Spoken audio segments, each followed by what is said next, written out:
तथा कुर्यात्मवान् श्रेयो हि ज्ञानमभ्यासात्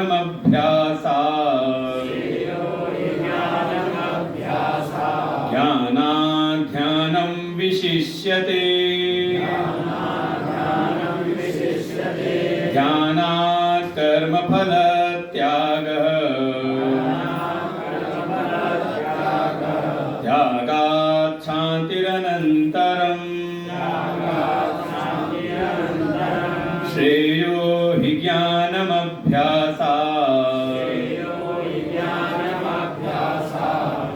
ज्ञानात् ध्यानं विशिष्यते ध्यानात् कर्मफलत्यागः त्यागात् शान्तिरनन्तरम्।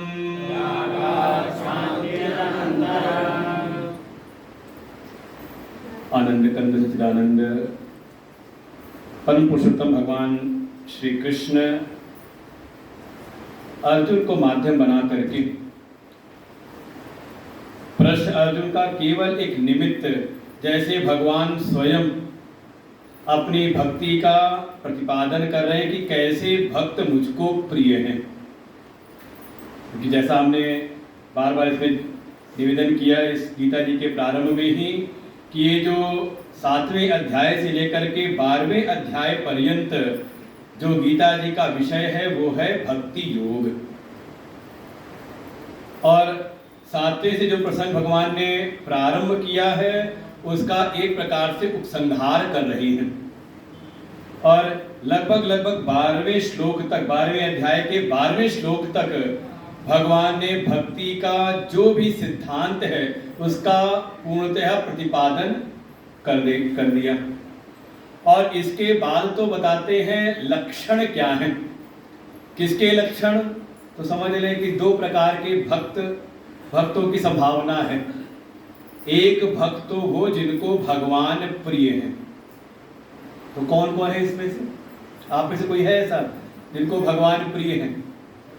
अगर हाथ उठाने को हाथ खड़ा करने को कहे तो मतलब जिन्होंने नहीं खड़ा किया उनको भगवान प्रिय नहीं है। तो कह सकते, सब कह सकते हो कि हाँ हम सबको प्रिय हैं। वो तो कोई विशेष बात नहीं हुई।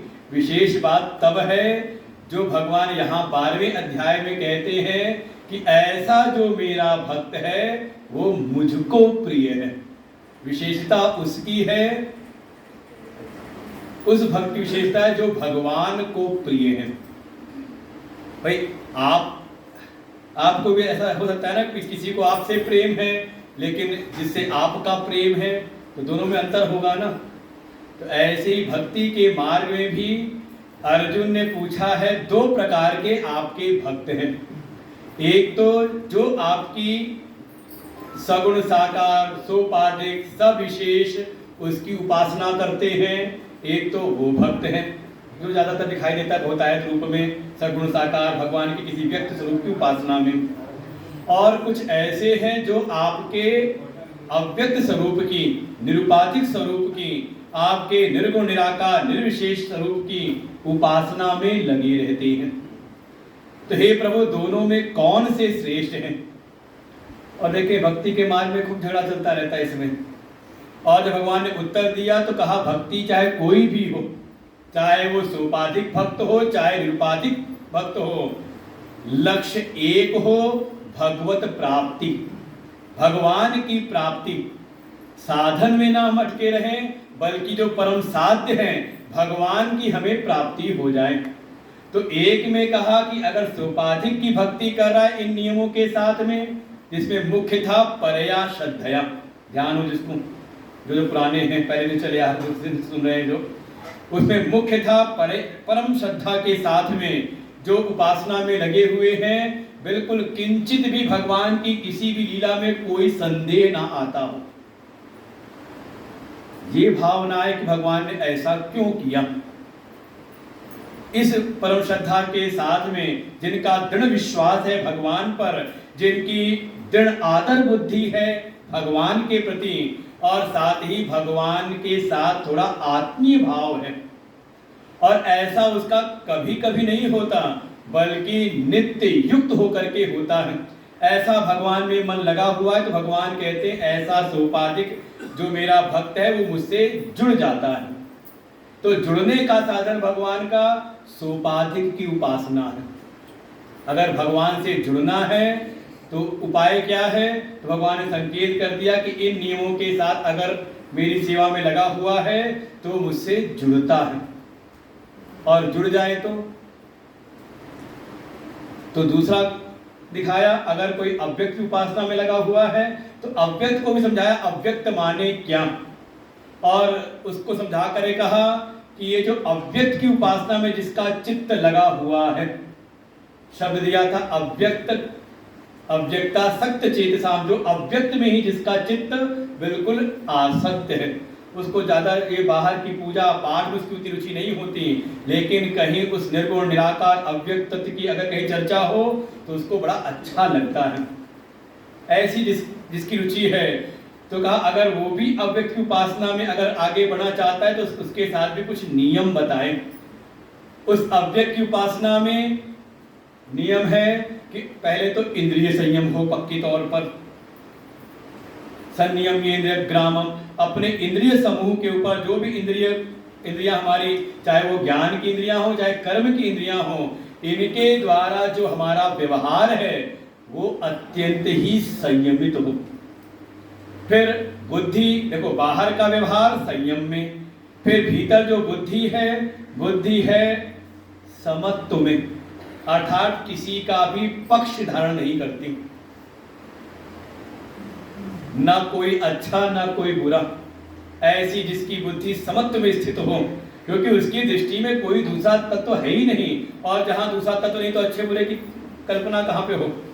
इसलिए सदैव ही निष्पक्ष स्थिति में उसकी बुद्धि रहती हो, और जब व्यवहार में जब कोई क्रिया करता है तो किसी के प्रति भी अहित की भावना उसकी नहीं होती। देखो सबका हित कर पाना संभव नहीं, तो कई बार तो ऐसा होता है कि आप चाह रहे हो किसी का हित करना और उसको लगता है कि हमारा इससे बढ़ के कोई दुश्मन है नहीं। अरे कुछ नहीं, बच्चों को पालने में इतना हो जाता है, माता पिता उसको समझाते हैं, डांटते हैं, फटकारते हैं, किस लिए? का उसके हित के लिए। और बच्चे को सबसे बड़ा शत्रु कौन लगता है? जो उनके सबसे बड़े हितैषी हैं। तो व्यवहार जगत में दिखाई देता है। भाव यह है कि भीतर किसी के प्रति भी अहित की भावना ना हो। ऐसे अगर कोई हो करके इन नियमों के साथ में अगर कोई अव्यक्त में लगा है तो भगवान कहते माम एव प्राप्त, वो मुझको ही प्राप्त हो जाता है, मुझसे एक ही हो जाता है, एक ही भूत हो जाता है। वहां पे फिर जुड़ने और न जुड़ने की कोई बात रही नहीं जाती।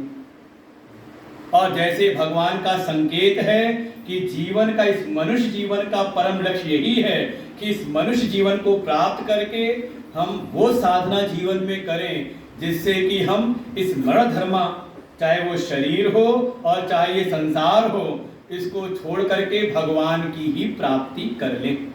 और भगवान कहते हैं अगर कोई सही प्रकार से साधनों में लग जाए, सोपाधिक की साधना में लग जाए, अपने समस्त कर्म पर जो भी साधनाएं हैं अगर मुझ में ही अर्पण करे, मुझको ही अपनी जीवन की परम गति मान करके अपने चित्त को मुझ में ही लगा दे, निरंतर मेरा ही ध्यान करे, अनन्य नैव योगेन, अनन्य भाव के साथ में, जिसके जीवन में भगवान के अतिरिक्त कोई और आलंबन ना हो।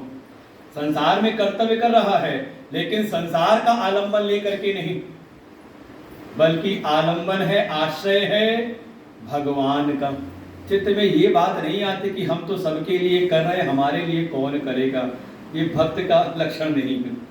उसको लगता है मेरा कर्तव्य है तो मैं अपना कर्तव्य कर रहा हूं, बाकी कर्मफलदाता तो है ना कोई और, मेरे प्रभु हैं, वो हमारी रक्षा करेंगे।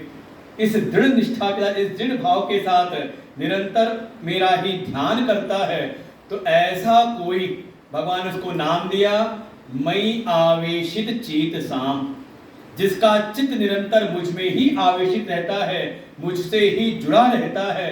ऐसा कोई अगर भक्त है तो उसके लिए उद्धार करता मैं स्वयं बन जाता हूं।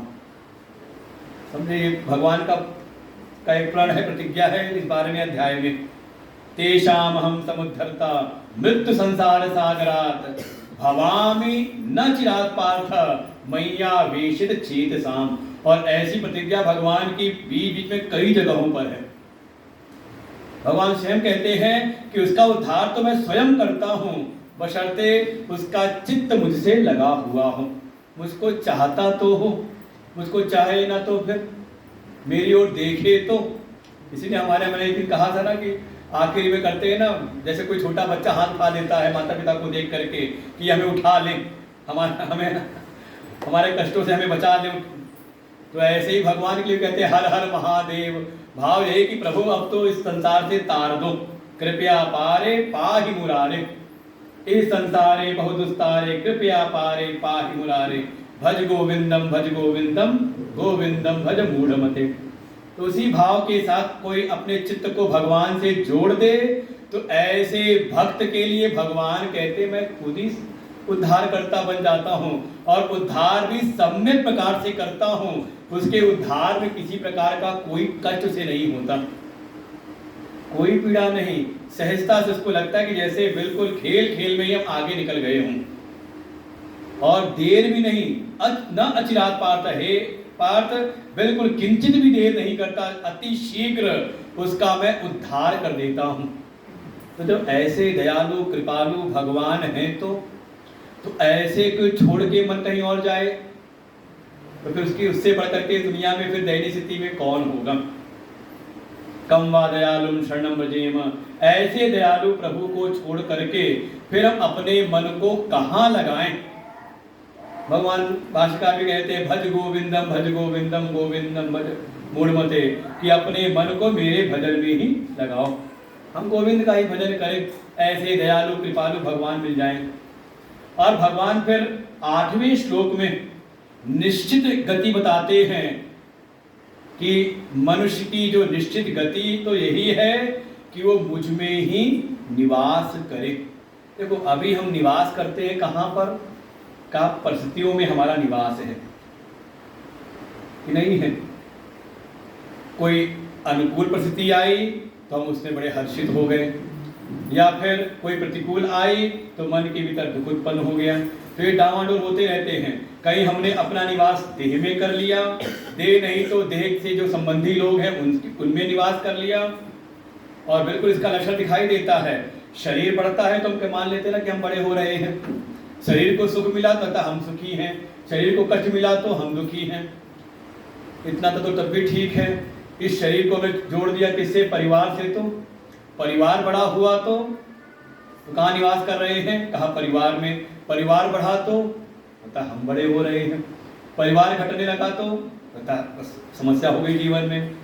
इतने के आगे कहीं मान लो अपने आप को बैठा दिया हमने धन में, तो परिस्थिति कहने का तात्पर्य है किसी न किसी बाह्य विषय को ही आलंबन बना करके हम उसी में निवास करते हैं।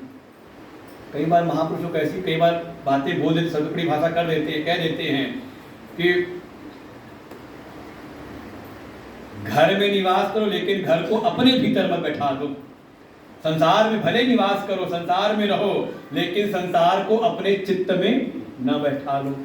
कहीं ना कहीं हम संसार के इस जो भी अज्ञान के कारण जो हमारे जीवन चर्या चल रही है, कहीं ना कहीं हम अपने आप को इन परिस्थितियों बाह्य परिस्थितियों में ही बैठा करके रखते हैं, और इसी कारण से हमारा संसरण कभी सुख में, कभी दुख में, कभी अनुकूल कभी प्रतिकूल में हम चलते ही रहते हैं।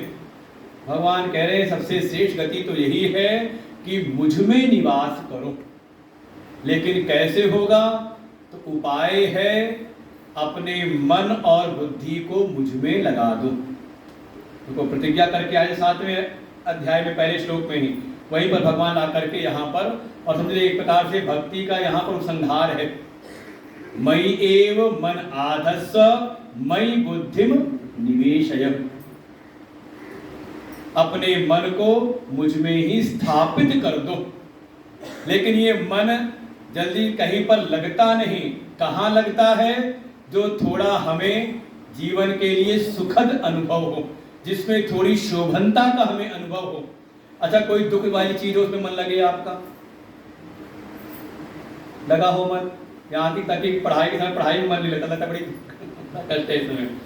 जो भी हमें कहीं ना कहीं दुखदाई हो का उसमें मन लगता नहीं। इसीलिए कह रहे हैं पहले तो मन अज्ञात विषय में नहीं लगता, जिसको हम नहीं जानते उसमें नहीं लगता, और जो ज्ञात भी हो जाए तो कम से कम वो रमणीय हो, वो सुखद हो। इसीलिए भगवान ने कहा अपनी बुद्धि को भी मुझ में ही निवेशित करो, अर्थात थोड़ा कथा सत्संग में अपनी बुद्धि को ले आओ। और कथा श्रवण के द्वारा ही जब हम भगवान के रूप स्वरूप का जब चिंतन करते हैं तो बोध होता है कि उनसे बढ़कर के कोई सुखद है नहीं, बल्कि अगर त्रिलोक में कहीं थोड़ा भी सुख है तो उनके कण मात्र से है। सीकरते त्रैलोक सुपासी सो आन सिंधु सुख राशि। जो साक्षात सुख के धाम है उन्हीं का नाम हमने कहा भगवान, या जो भी नाम आप दे दो, सच्चिदानंद रूपाय। तो ऐसे ही थोड़ा बुद्धि को भी हम लेकर के आए सत्संग में, थोड़ा विचार करें भगवान के रूप के ऊपर, भगवान के नाम की महिमा, भगवान के गुण लीला धाम की महिमा पर।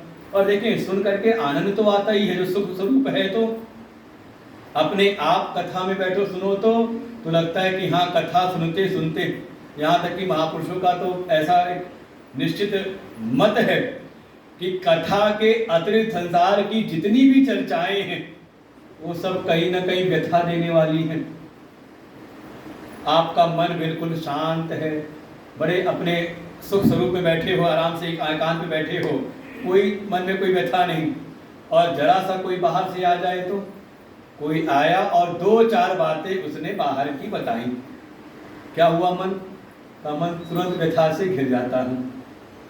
वास्तव में केवल भगवान की कथा ही है जो हमारे मन की व्यथा को मिटाती है।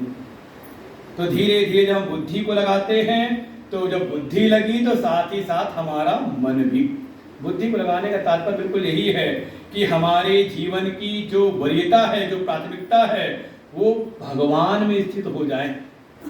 अपने आप मन तो अपने आप फिर लग जाता है। बुद्धि जिसके प्रति महत्व भाव बना ले, जिसकी महिमा को जान ले, तो मन को लगाना नहीं पड़ता, मन तो दौड़ा दौड़ा पीछे आता है उसके, कि नहीं है।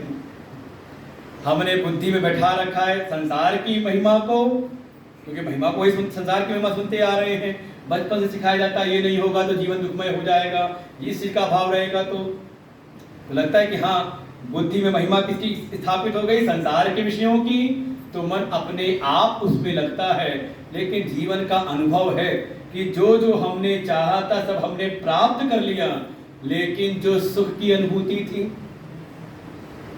वो तो प्राप्त हुई नहीं।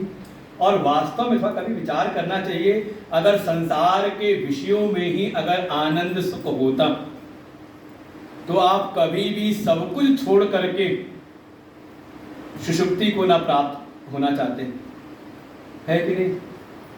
कहीं ना कहीं हम सब कुछ, बैठ जाओ माता जी, बाद में, अभी नहीं।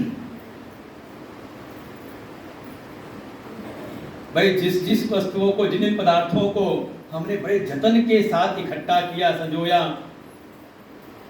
लेकिन परम सुखी हम कब होते हैं? अच्छा निद्रा में सुख है कि नहीं?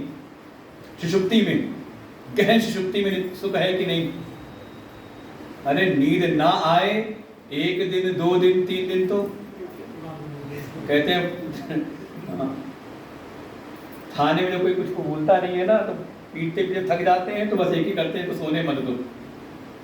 पुलिस वाले भी कहते हैं कि बेचैन हो जाएगा कहीं ना कहीं।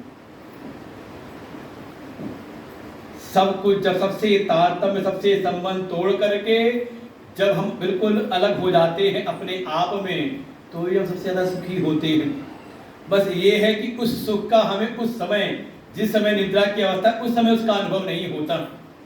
अगर वही जागते समय हो जाए तो भगवान भी कह रहे हैं, इसीलिए कह रहे हैं कि अपने मन और बुद्धि को एक बार मुझ में तो लगा करके देखो, परिणाम क्या होगा? निवसिष्यसि मयि एव, तो मुझ में ही निवास करेगा, इसमें कोई और संशय नहीं। क्योंकि ये मन बुद्धि निर्धारित करता है कि आप वर्तमान में कहाँ पर हो। भले शरीर को तो आप यहाँ पर ले आए, लेकिन अगर मन चला गया कहीं और तो कहीं से चल रहा है, कहीं चर्चा चल रही है। मन हमारा कहीं अगर संसार के किसी विषय में है तो भले हम चाह लें भीतर अपने प्रवेश करना, लेकिन मन अगर बाहर है, बुद्धि कहीं बाहर के विषय में है, तो फिर हमें वो शांति प्राप्त होती नहीं। भीतर आना बड़ा मुश्किल है। और यही होता है, कई बार नींद भी नहीं आती। कारण क्या है? कहीं ना कहीं मन बुद्धि बाहर भटक रहेगी। बस ये है कि थक हार करके जब भीतर उठते हैं तो आप सो भी जाते हो। भगवान एक निश्चित मत कह रहे हैं कि इसलिए अगर वो परम आनंद की अनुभूति प्राप्त करनी है, परम लक्ष्य की प्राप्ति करनी है, तो सबसे मुख्य जो साधन है वो है अपने मन और बुद्धि को मुझ में स्थिर रूप से स्थापित करो। लगा कि ये तो बड़ा मुश्किल लगता है। कल का प्रसंग था क्रमशः, पहले एक साधन, अभी साधनों की चर्चा है कि वो स्थिति प्राप्त करनी है, तो भगवान ने स्पष्ट कहा मन और बुद्धि को मुझ में लगाओ। लेकिन सुनने वाले को लगा लगाते तो हैं, मन को, बुद्धि को, चित्त को, अपने अंतःकरण को लगाना तो चाहते हैं, लेकिन लगता तो है, लेकिन स्थिर रूप से नहीं लगता। तो भगवान स्वयं ही इसका, जैसे कहते हैं कि अंतर्यामी से जान करके कि हाँ समस्या कहाँ पर है, भगवान कहते हैं अच्छा ये नहीं हो सकता तो अगला क्रम बताया, अथ चित्तम समाधातुम न शक्नोषि मयि स्थिरम।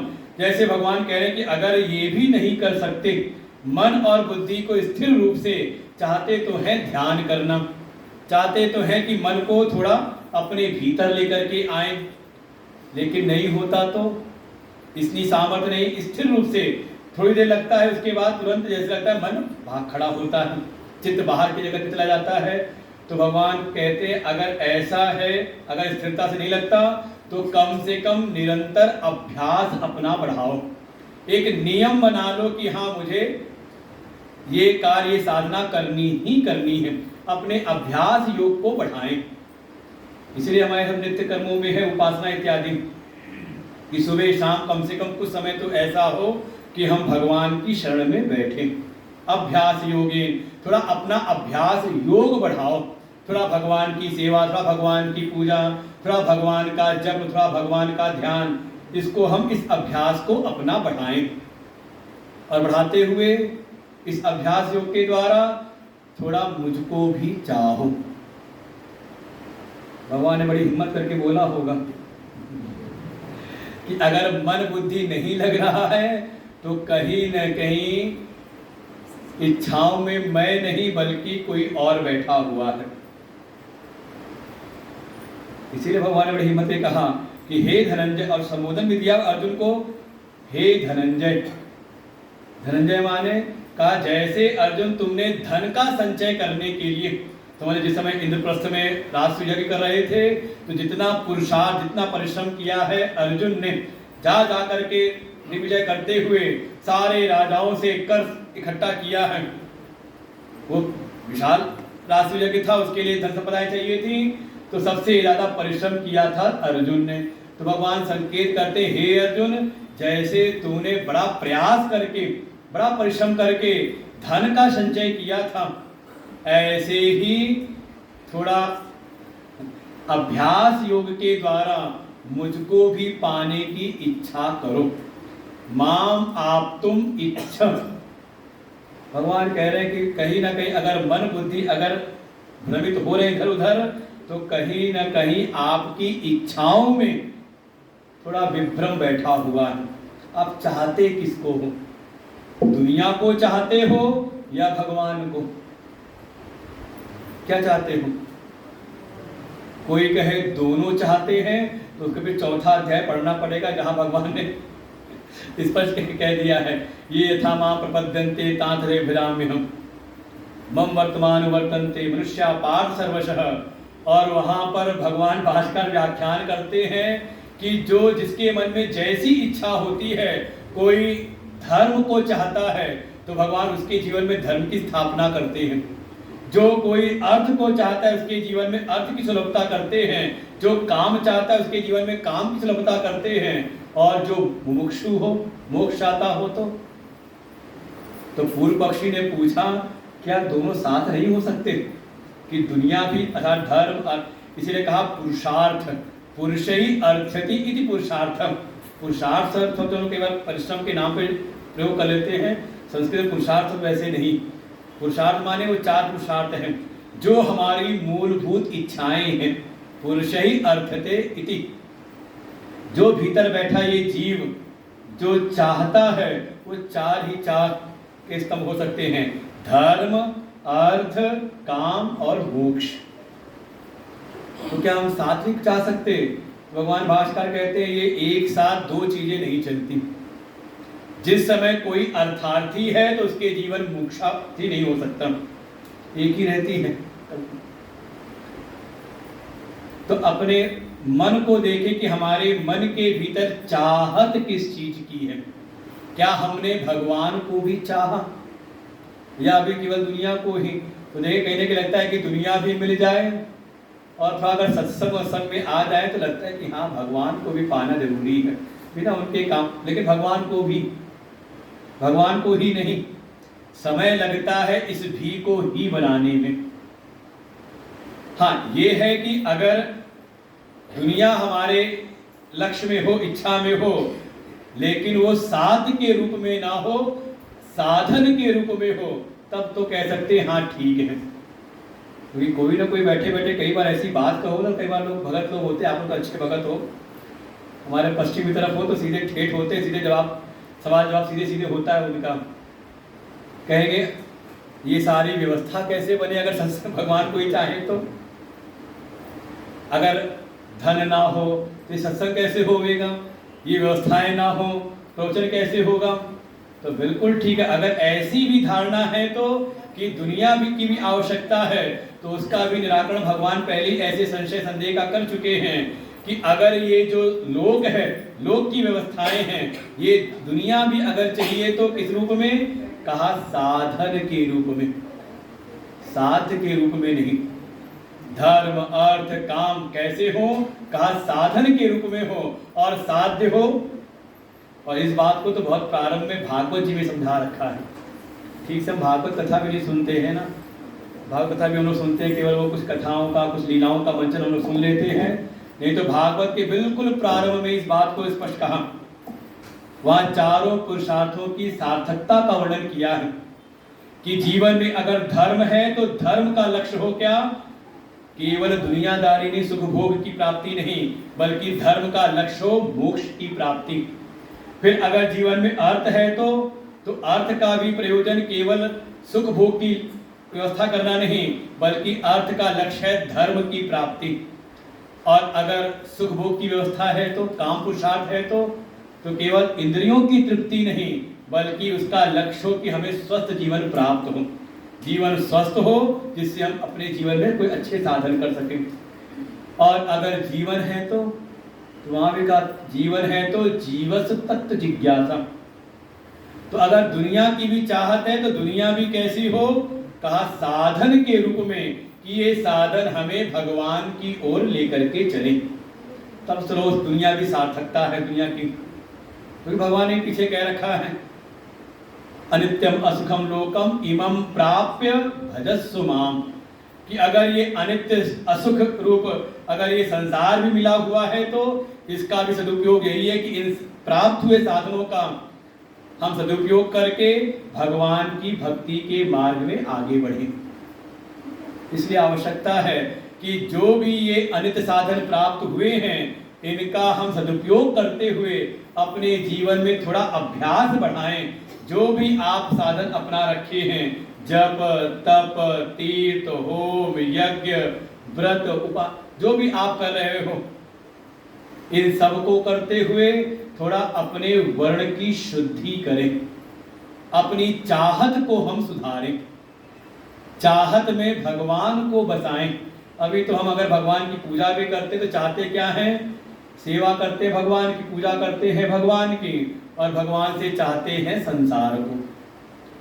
भगवान संकेत कर रहे हैं, कहा जो हमारी इच्छा में बसाया था, मन बुद्धि अपने आप वहीं लगे रहते हैं, इसलिए उसमें भी मुझको बैठाओ, अपनी इच्छा में, अपनी चाहत में। और ऐसा करते हुए अपना अभ्यास योग बढ़ाते रहो, उसमें निरंतरता करो। सामने देखा जो भगत है उसको लगा ये भी करते तो हैं, अभ्यास से वो बढ़ाते तो हैं, ध्यान भी करने का प्रयास करते हैं, लेकिन उसमें भी निरंतरता नहीं रहती।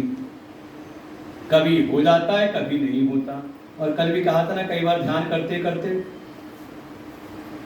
थोड़ा शुरुआत में दिक्कत तो है ही, ध्यान भी करना हो, कोई भी भगवान की सेवा करनी हो, तो जो आलस्य आता है, और कई बार तो अनुभव होगा करने वालों की, उसी समय बढ़िया नींद आती है।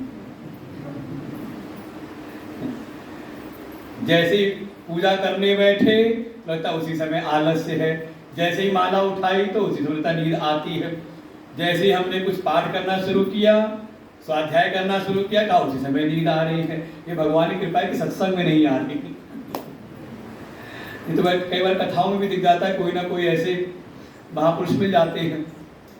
कोई भगत पहुंच गया गुरु जी के पास में, पहली बार आया था सत्संग में, भैया महाराज जी के कथावाचक जो थे महात्मा जी, अरे गुरु जी आपको प्रणाम है, धन्य है आपकी कथा, आज पहली बार कथा में आया, मुझको बड़ा परम लाभ प्राप्त हुआ।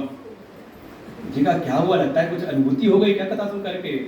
कहा नहीं, मेरी एक बड़ी बीमारी थी जो दूर हो गई थी, सोने के लिए रोज गोली खाता था, आज कथा में आया तो जैसी कथा प्रारंभ हुई ऐसी नींद आई कि बस आखिरी का जब आरती के बाद जयकारा हुआ तो नींद खुली। तो कई बार अभ्यास करते करते कभी पीठ इधर किए, कहीं उधर हुए, कहीं कुछ हुआ, और फिर जब आँख खुली तो अच्छा ध्यान हो गया आज का। अगर इसमें भी अशक्य है तो क्रमशः लेके आ रहे हैं। पहले का मन बुद्धि को मुझ में लगाओ, अब भीतर अंतःकरण को भीतर लगाओ, अब कुछ में नहीं हो सकता, इसमें भी अशक्त हो तो भगवान ने कहा कि थोड़ा अभ्यास बढ़ाओ, अभ्यास को करते रहो, चाहे भले उसमें मन ना भी लगे। देखो प्रारंभ में आपको जो भी आपने कोई साधन पकड़े होंगे उसमें पूर्णतया मन नहीं लगता। अरे कुछ नहीं, बच्चे को स्कूल भेजा था तो भेजा होगा, तो या आप गए थे स्कूल में पहले पहले तो मन नहीं लगता, लेकिन जबरदस्ती भेजा जाता है ना। और जब जा करके स्कूल में थोड़ा वहां पर घुल मिल गए तो क्या हुआ, काफी वहां अच्छा लगने लगा। तो ऐसे ही अभ्यास को बढ़ाओ, अभ्यास करते करते जब करोगे तो अपने आप जो आपके लिए असहज था धीरे धीरे वो सहज हो जाएगा। लेकिन भगत भी पक्का था, कहा चाहे कुछ भी हो, भगवान ये इसलिए भी जल्दी मन लगता नहीं, कारण है ये जो भीतर कहीं ना कहीं कर्तृत्व की भावना बैठी हुई है। अब महाराज जी सामने बैठे हुए हैं तो मन में भाव याद आया, अभी अपने एक दिन पहले इनको इनका भी एक अपना है भाव, कई लोगों का होता है कि कथा में गए तो कहीं एक साथ पे डायरी वायरी रहती है, लिखने का एक होता है कि जो सुन रहे हैं उसको हम लिख डालें। तो कई बार देख के लगता है कोई नवयुवक हो, अभी नौजवान अभी प्रारंभिक इस अवस्था में हो, वो अगर सारे नोट्स बना रहा हो तो समझ में लगता है कि हाँ चलो इसको आवश्यकता पड़ेगी, मैं एक आध पॉइंट लिख रहा हूँ। लेकिन अगर वो लिखने में लगा हुआ है और अवस्था बिल्कुल चौथी अवस्था है तो हमने बात कही 15 से अधिक कहा बातचीत करते हुए कि हमने कहा जब अभी लिख रहे हैं तो पढ़ेंगे कब भाई। अब तो है कि पूरा मन हमारा सुनने में लगा रहे कि कोई हाँ ठीक कोई ऐसा कोई पॉइंट कोई ऐसा शब्द लगा कोई ऐसी बात लगी, एक आध बात हमने लिख ली जिससे वो याद रहे, लेकिन पूरा ध्यान हमारा, क्योंकि पक्की बात है कि एक साथ मन दो जगह नहीं लग सकता। क्योंकि हमने भी लिखा है तो लिखते समय लगता है कि हाँ कोई बात छूट गई, तो इनको बात अच्छी लगी, लेकिन है क्या पुराना अगर अभ्यास चला आ रहा है लिखने का तो ऐसा नहीं कि आज अगर हमने कहा तो आज ही बिल्कुल बैठे और सुनने में लग जाए मन या ध्यान लग जाए, वो मन नहीं मानता। कहीं ना कहीं जो पुराना संस्कार चला आ रहा है, कर्तृत्व की जो भावना है, कुछ करते रहने की जो भावना भीतर है, वो जल्दी भीतर अंतर्मुखी होने नहीं देती। बोलता करेंगे नहीं तो कैसे होगा। जैसे कोई अगर पुराने जप करने वाले हो, कई सारे निशान हो सकते हैं। जैसे कोई बहुत सारे पहले होता है कि अपना पूजा का तरीका था, कोई मंत्र का जाप करते थे, तो कभी ऐसा था कि एक मंत्र गायत्री की कर लिया, एक मंत्र भोले बाबा की भी माला कर ली, एक मंत्र गणेश जी की भी कर ली। उसके बाद परिणाम भगवान की कृपा, कोई गुरु मिले उनसे मंत्र की दीक्षा हो गई। अब मध्य दीक्षा हो गई तो क्या करना चाहिए? क्या करना चाहिए? उस उसके बाद भी अगर वो सारे मंत्र कर रहा है तो क्या है, कहीं ना कहीं संस्कार बैठे हुए हैं। हमें से किसी ने पूछा कि नहीं वो पुराना भी मंत्र करते आ रहे थे ना, तो वो भी करते हैं, गुरु मंत्र भी करते हैं। तो हमने कहा मतलब गुरु मंत्र की महिमा को उन्होंने ठीक से जाना नहीं। या कोई पुराना उपासक हो, भगवान की सेवा करने वाला हो, बिल्कुल भगवान की पूरी तरह से अच्छी तरह से उनको, उनका क्या कहते हैं, उनको जगाना, उनको स्नान कराना, उनका श्रृंगार करना, उनको भोग लगाना, अच्छी प्रकार से उनकी पूजा उपासना करने वाला हो विधि पूर्वक, और उसको कह दे बस अब हुआ, अब आगे बढ़ो, ध्यान में प्रवेश करो। वो देखें जो ऐसे होंगे, वो जैसे ही ध्यान करने बैठते होंगे तो उनको याद आता होगा, अरे पूजा तो आज की नहीं, अरे तो हुआ नहीं क्या है ये कर्तृत्व का जो संस्कार है, या जो पूर्व का जो रजोगुण का जो संस्कार है, ये शांति से बैठने नहीं देता। तो भगवान कह रहे हैं अगर ये जो अभ्यास योग है, जो मैंने भगवान कह रहे हैं कि अभ्यास योग के द्वारा मुझको ही चाहो, अपने मन को मुझ में ही लगा दो, अगर इसमें भी तुम अशक्त हो, इसलिए 10वां श्लोक है अभ्यासे अपि असमर्थो असि। जैसे सामने भगत राज को देखा जिसको भगवान उपदेश कर रहे हैं, लगा कि चेहरे से देख के लगता है कि ये कुछ ऐसा कहना चाह रहा है कि अभ्यास में करता तो हूं, लेकिन जैसा आप कह रहे हो निरंतरता के साथ में का वैसा नहीं हो पाता। अभ्यास करता हूं बार बार भीतर लाने के मन को, चित्त को भीतर लाने का, लेकिन ये बार बार संसार में भाग जाता है। कैसे का जैसे कोई छोटा बच्चा हो, वो दादी अम्मा पकड़ती रहती है, वो भागता रहता है कि नहीं? ऐसे ही बिल्कुल। तो भगवान कह रहे हैं ये सब कहीं ना कहीं पूर्व के संस्कारों के कारण। तो भगवान कहते हैं अगर इसमें भी तुम असमर्थ हो, देखो भगवान बहुत दयालु, बहुत कृपालु, जान रहे हैं कि हमारी स्थिति कहाँ तक है, अंतर्यामी तो जान रहे हैं कि हमारी मन की स्थिति कैसी है। भगवान कह रहे हैं अगर इस निरंतर के अभ्यास में भी तुम असमर्थ हो रहे हो, नहीं कर पा रहे, तो कहा चिंता ना करो, क्योंकि मन में कहीं ना कहीं कर्तृत्व की भावना है, बिना किए रह नहीं सकते, नहीं करेंगे तो होगा कैसे। देखो भगवान पर जल्दी विश्वास होता नहीं।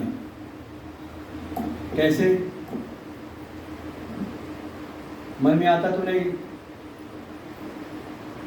करेंगे तो खाएंगे कहाँ से, नहीं करेंगे तो होगा, दुनिया के काम कैसे होगा।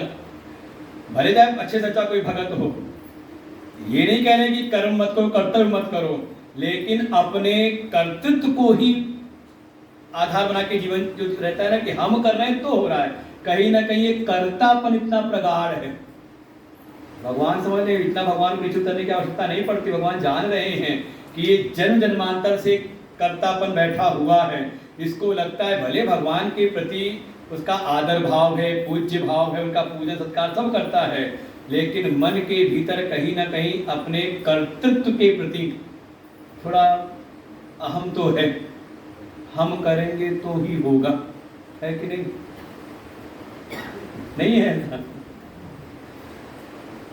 अब जो भी है भगवान पहचान रहे हैं इस बात को, इसलिए कह रहे हैं अगर ऐसा भी है तो फिर मेरे लिए कर्म करने वाले बन जाओ।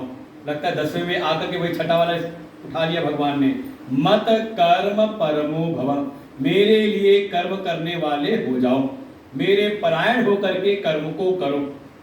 मदर्थम अपि कर्माणि कुर्वन् सिद्धिम अवाप्स्यसि, जब मेरे अर्थ मदर्थ मेरे लिए जब करने वाले हो जाओगे तो तुम्हें वो सिद्धि की प्राप्ति हो जाएगी। कौन सी सिद्धि का? जो 8वें श्लोक से उठाई थी, मन और बुद्धि मुझ में लग जाएंगे।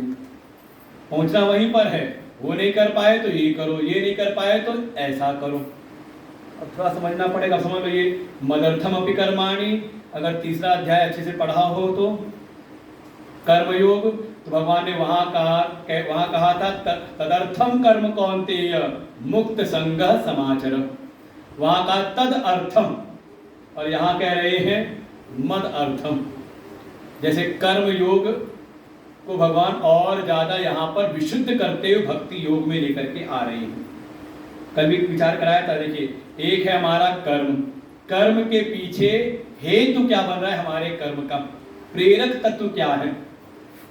तो एक सामान्य सी स्थिति है, हम कुछ भी कर रहे हैं तो कर्म के पीछे जो प्रेरक है वो है हमारी इच्छा, हमारी कामना, है कि नहीं।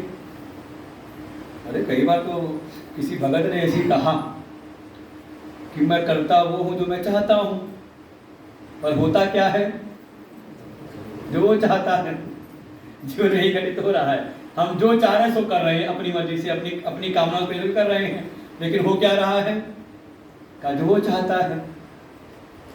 तो क्या करें, तो कोई संत थे उन्होंने कहा अब तू वो कर जो वो चाहता है, तो जीवन में घटित क्या होगा, कहा जो तू चाह रहा है।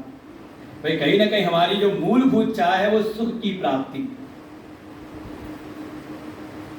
सुख चाहते हैं, आत्यंतिक सुख की प्राप्ति ही समस्त जीवों की मूल चाह है। केवल मनुष्य की बात नहीं कह रहे, यहाँ तक कि पशु पक्षी भी, जीव वैज्ञानिकों ने भी इस बात को स्वीकार किया है कि वो पशु भी सुख चाहता है। कोई अगर प्रेम से जाए उनके सामने तो वो भी हर्षित होते हैं, यहाँ तक कि पेड़ पौधे भी। श्रुति वैज्ञानिक उन्होंने भी इस बात को सिद्ध किया। तो सबकी मूल चाह है सुख की चाह। बस ये है कि अज्ञान के कारण सुख को हमने कहीं ना कहीं समझ लिया कि बाहर के जगत में है, तो उसकी प्राप्ति में लगे हुए हैं। लेकिन मूल चाह है सुख। तो सुख चाहते हो तो क्या करना है, तो भगवान कह रहे मत कर्म परमो भव, मेरे लिए कर्म करने वाले हो जाओ।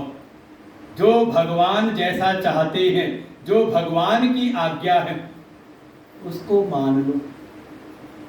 तो कई बार भगत भी कह देते इस बात को, भगवान की आज्ञा या गुरु की आज्ञा, किसी श्रेष्ठ की आज्ञा को मान करके का मानते तो हैं, बस सारी आज्ञा नहीं मानते।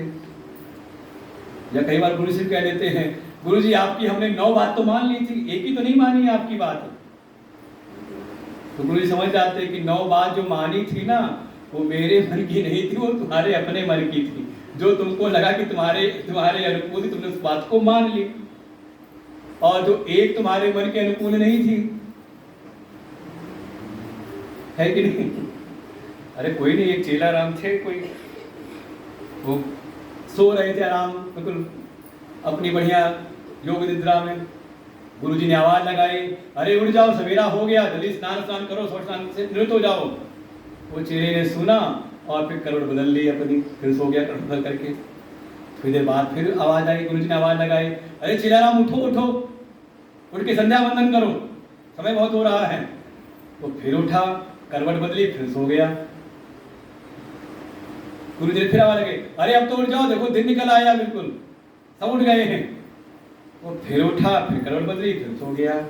तब तक गुरुजी ने आवाज लगाई, अरे अब तो उठ जा, चाय तैयार हो गई, चाय पी ले। अब चेले ने तुरंत बिस्तर छोड़ा। अरे ये क्या बात हुई। तो चेले ने कहा कोई ऐसा थोड़ा कि अब गुरुजी हैं तो ये सुना कि उनकी कोई आज्ञा ना मानी जाए। भाई गुरुजी हैं तो कुछ तो मानना चाहिए ना, थोड़ा तो मान ही लेना चाहिए। अब कोई ना समझे कि कोई चेला कोई आलोक जी थे जैसा कोई था। कहीं ना कहीं हम अपनी अनुकूलता को देख करके, भगवान कह रहे कम से कम कर्मों को मेरे परायण होकर के करो। ये बार बार इसलिए आ रहा, मई सर्वाणि कर्माणि, छठे जो श्लोक में था, मई सर्वाणि कर्माणि मई सन्न्यस्य मत्पराः, मेरे लिए कर्म करने वाले हो जाओ। जो भी ठीक है, बिना नहीं कुछ किए कुछ नहीं रह सकते, तो कम से कम भगवान के भक्त बन करके, भगवान के सेवक बन करके। और इसमें तो एक बड़ा अच्छा, एक संत को सुना उन्होंने बड़ा अच्छी बात कही कि ये कर्म काल की साधना है। भगवान के लिए कर्म करने वाले हो जाओ, जैसे भगवान कह रहे हैं। और भगवान का क्या 10वें अध्याय में भगवान ने खुद कहा है अर्जुन को ही, निमित्त मात्रम भव्य सभ्य साचिन। जो अभी स्वयं तुम कर रहे हो कर्ता बन करके कि मैं कर रहा हूं, मैं करने वाला हूं, मैं नहीं करूंगा तो कैसे होगा। कहीं ना कहीं ये संस्कार बैठा हुआ है पूर्व के कर्मों के संस्कारों के प्रभाव से। तो ये जो भाव है, ये जो कर्तापन है, जो कर्तृत्व है, यही भीतर प्रवेश करने में बाधा बन रहा है। का इस कर्तापन को किनारे कर दो। क्या करो, कहा कर्ता मत बनो बल्कि भगवान के करण बन जाओ। व्याकरण की भाषा में कहते हैं कर्तरी तंत्र से आ जाओ कर्मणि तंत्र में। व्याकरण की भाषा में अंग्रेजी व्याकरण वाले कोई हो तो वहां सिखाते थे एक्टिव वॉइस से आ जाओ पैसिव वॉइस में। भाई एक हर समय हमारे मन में आता है मैं ये कर रहा हूं, मैंने ये कर्म किया, ये कर्म में कह रहे हैं ना, कहते हैं बार बार आता है मन में। भगवान कह रहे हैं मेरे लिए कर्म करने वाले हो जाओ। इसका तात्पर्य क्या है कि भीतर ये ना हो कि मैं ये कर रहा हूं, बल्कि ये जो कर्म है ये मेरे द्वारा हो रहा। अंतर बहुत है। मैंने ये किया और मेरे द्वारा हो गया, अर्थात कराने वाला कोई और है कराने वाला। और इसके लिए हमारे परम आदर्श हैं हमारे हनुमान जी। जब चले हैं प्रभु का कार्य करने तो वहां पर जो गोस्वामी जी ने वर्णन किया है तो कैसे चले हनुमान जी का, जैसे भगवान का कोई अमोघ बाण है। जी रघुपति अमोघ कर बाण, जैसे अमोघ बाण। देखो जो बाण का रूपक दिया, बाण की अपनी कोई दिशा कोई लक्ष्य नहीं होता, ना अपनी गति, ना अपनी कोई दिशा, ना कोई अपना लक्ष्य। किसका होता है? कहा जिसका वो बाण होता है। ऐसे ही जो भक्त जो साधक है वो भगवान का कर्ण बन जाए। हर कर्म में ये भाव बना रहा है कि मैं नहीं कर रहा बल्कि भगवान मुझसे ऐसा करवा रहे। लेकिन बस ये है कि ये सात्विक भक्त के लिए है। अब ये नहीं कि कोई भी काम करने लग जाए कह के भगवान करवा रहे, तो उसके लिए फिर आगे फल काल की साधना ही बताई है। कई बार कोई होता है कि जो बात समझाई जाए वो तो समझ में आती नहीं, कहीं ना कहीं उसका फिर हम अर्थ का भी अनर्थ निकाल लेते हैं। तो उसके आगे भी उपदेश भगवान ने किया फल काल की साधना का भी। ऐसा भाव हर समय बन जाए कि हम केवल भगवान के भृत्य हैं, भगवान के सेवक हैं। वो कार्य हमारे द्वारा हो जो भगवान को प्रिय हो। अपने कर्म की साधना में अगर लगना है तो कर्म को शुद्ध करते हुए, मदर्थम कर्म कौन्तेय, जो हमारे कर्म के पीछे जो प्रेरक है, जो अपनी इच्छाएं थी वो कर्म योग में परिवर्तित हो जाती है कि कर्तव्य परायण होकर के हम कर्म करते हैं। एक सामान्य दृष्टि थी, हमारी कोई कामना इच्छा हुई तो हमने कर्म किया। इसको कहा बिल्कुल एक सामान्य संसारी की स्थिति है।